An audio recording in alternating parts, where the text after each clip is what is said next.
Saudi আরবে রইসুদ্দিন বলেছেন যে আমার আব্বা কোমরে অনেক সমস্যা, তিনি সৌদি আরব চলে গিয়েছেন, দেশে অনেক চিকিৎসা করেছে কিন্তু ব্যথা কমে নাই, ডাক্তাররা বলেছে কোমরের হাড় ক্ষয় হয়ে গিয়েছে।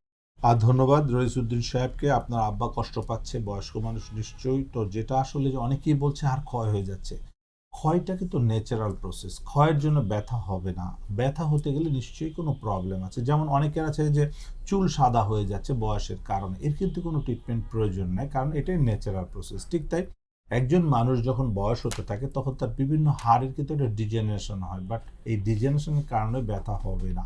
ওনার নিশ্চয়ই কোনো কারণ আছে, সেটা হতে পারে ডিসপ্রোলাপস, হতে পারে কোনো প্যাথোলজি, যেটা আমরা সবসময় বলি কোমর ব্যথা দুইটা কারণে, একটা মেকানিক্যাল ব্যাক পেন, একটা প্যাথোলজিক্যাল ব্যাক পেন। প্যাথোলজি মানে স্পাইনাল কর্ডের টিউমার, টিবি, এই ধরনের কোনো প্যাথোলজি থাকতে পারে। সো অবশ্যই একটা এমআরআই করে দেখতে হবে এবং ফিজিওথেরাপি করতে হবে। ওনাকে অবশ্যই ফিজিওথেরাপি রিলেটেড হসপিটাল, যেমন আমাদের এসপি হসপিটাল, যেখানে অপারেশনবিহীন আমরা ট্রিটমেন্ট করছি, এমনকি পেইন কিলারের কোনো প্রয়োজন নাই, কারণ ওষুধ পেইন কিলার খেলে আস্তে আস্তে রোগী কিন্তু কি হচ্ছে, ডিপেন্ডেন্সি হয়ে যাচ্ছে, নেশাগ্রস্ত হয়ে যাচ্ছে। বহু রোগী আছে যারা পেইন কিলার বছর পর বছর খেতে খেতে এখন ওষুধ ছাড়া একটা দিন তারা বাঁচতে পারে না, কারণ মেডিসিনের সময় হলে তাদের শরীর তখন মেডিসিন চাইতে থাকে নেশার মতো। ঠিক তাই পেইন কিলার খেয়ে সময় নষ্ট না করে অবশ্যই আমি বলবো ফিজিওথেরাপি রিলেটেড হসপিটালে ভর্তি থেকে আপনাকে দ্রুত ফিজিওথেরাপি করতে হবে। 3 থেকে 6 সপ্তাহ একটা ট্রিটমেন্ট করলে ইনশাআল্লাহ সম্পূর্ণ সুস্থ হয়ে স্বাভাবিক জীবনযাপন করতে পারবেন। ধন্যবাদ আপনাকে।